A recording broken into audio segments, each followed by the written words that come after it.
A'udzubillahi minasyaitonirrajim. Bismillahirrahmanirrahim. Alhamdulillahirabbil alamin. Assalamualaikum warahmatullahi wabarakatuh.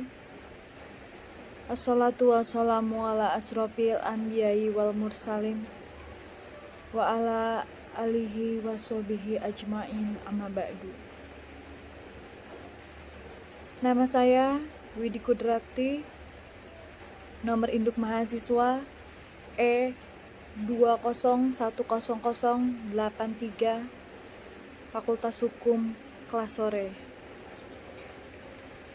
Di sini saya akan membacakan tulisan dari Bapak Haji Inayatullah Abdul Hashim, LLB LLM, yang berjudul Allah sungguh dekat.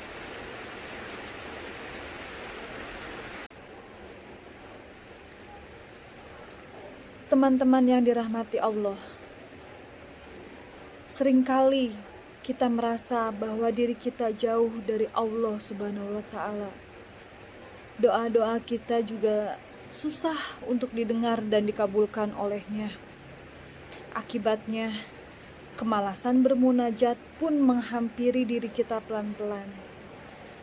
Padahal dalam salah satu ayat Allah Subhanahu wa Ta'ala berfirman, "Wa iza sa'alaka ibadi anni fa inni qarib ujibu da'watad da'i iza da'ani falyastajibu li wal yuminu bi la'allahum yarshudun."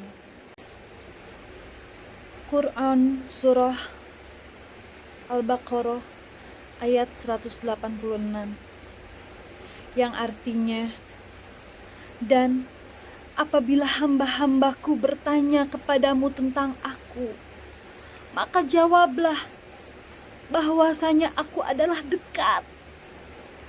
Aku mengabulkan permohonan orang-orang yang berdoa apabila ia memohon kepadaku.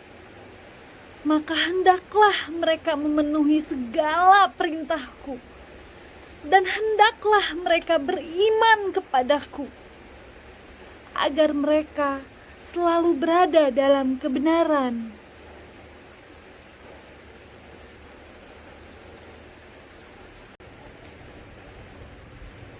Teman-teman yang dirahmati Allah, ayat itu sungguh sangat menarik untuk direnungkan. Setidaknya ada 4 hal yang kita renungkan. Yang pertama, dari segi bahasanya, Allah Subhanahu wa Ta'ala menggunakan kata ibadi, bukan ibadi. Dua kata yang sesungguhnya punya akar kata yang sama, yaitu ibadi atau hamba. Kata ibadi bermakna semua hambaku yang beriman kepadaku. Tetapi kata ibadi adalah sekelompok orang saja yang benar-benar menghabiskan waktunya dalam beribadah kepada Allah Subhanahu wa Ta'ala.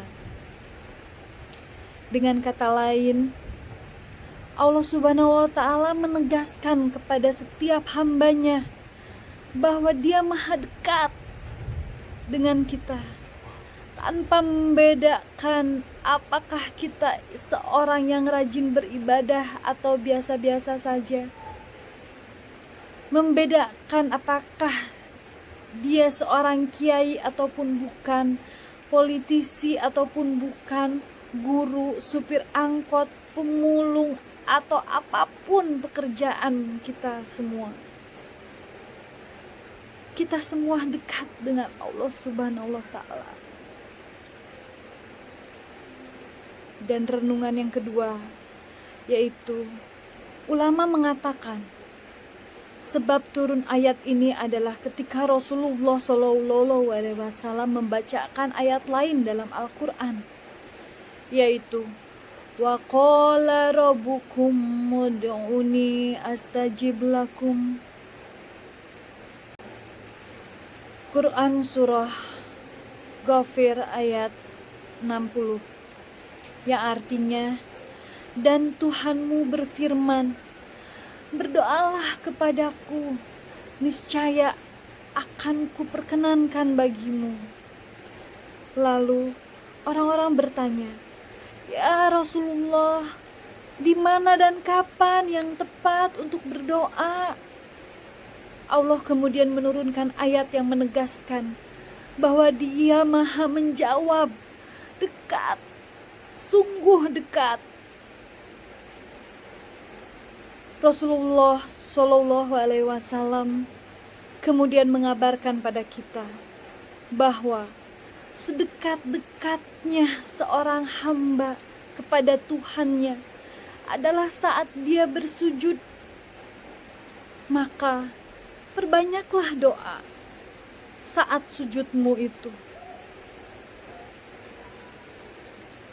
Teman-teman yang dirahmati Allah, renungan yang ketiga ada pada bagian lain dalam Al-Quran. Ketika orang-orang bertanya kepada Rasulullah tentang Allah Subhanahu wa Ta'ala, Allah menurunkan ayat dengan kata qul, yang artinya katakanlah wahai Muhammad.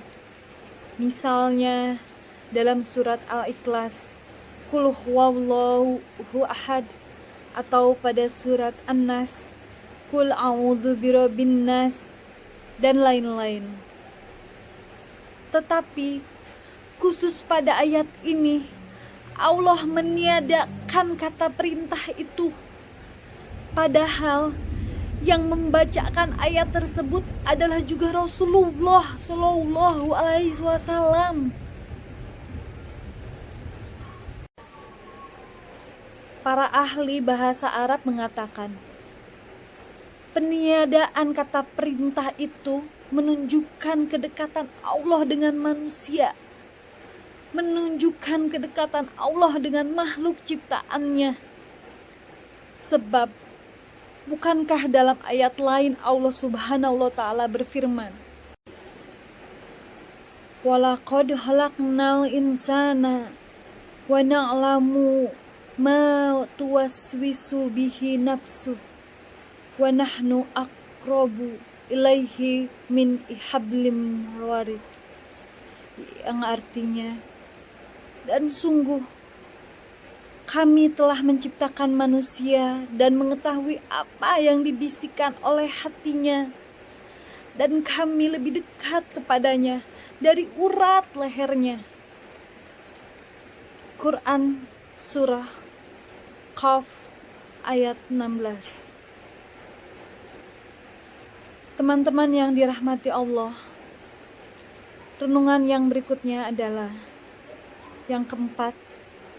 Allah telah menegaskan kepada kita bahwa Dia pasti menjawab setiap doa. Lalu, mengapa doa-doa kita masih terasa belum dijawab? Padahal tak pernah berhenti kita bermunajat. Nah, teman-teman, disinilah ujian kesabaran dan peran kita sebatas hambanya itu dimulai. Artinya, kita harus tahu diri bahwa kita hanyalah hambanya, hamba yang penuh dengan kelemahan dan penuh kekurangan. Oleh karena itu, Ali bin Abi Thalib mengatakan, sungguh aku berdoa kepada Allah untuk setiap kebutuhanku. Jika Allah berikan sesuai permintaanku, aku berbahagia hanya sekali. Dan jika keinginanku tak dipenuhi, aku berbahagia 10 kali. Mengapa demikian? Sebab yang pertama adalah pilihanku, dan yang kedua adalah pilihan Allah Subhanahu wa Ta'ala. Sungguh, Dialah yang maha menentukan apa yang kita tidak tahu. Dia yang maha menghendaki. Maka, teman-teman yang dirahmati Allah, kita harus selalu terus berbaik sangka kepada Allah Subhanahu wa Ta'ala, sambil terus ikhtiar dalam menggapai kebaikan. Seperti Imam Ibnul Qayyim berpesan, jika kesulitan yang engkau rasakan berkepanjangan, padahal tak pernah berhenti engkau berdoa, yakinlah bahwa sesungguhnya Allah tidak ingin menjawab doamu. Bukan Allah tidak ingin menjawab doamu itu saja, melainkan Dia ingin memberikanmu karunia lain yang bahkan engkau tak memintanya. Demikianlah yang bisa saya sampaikan pada kesempatan kali ini. Mohon maaf apabila saya banyak kesalahan kata. Wabillahi taufik wal hidayah. Wassalamualaikum warahmatullahi wabarakatuh.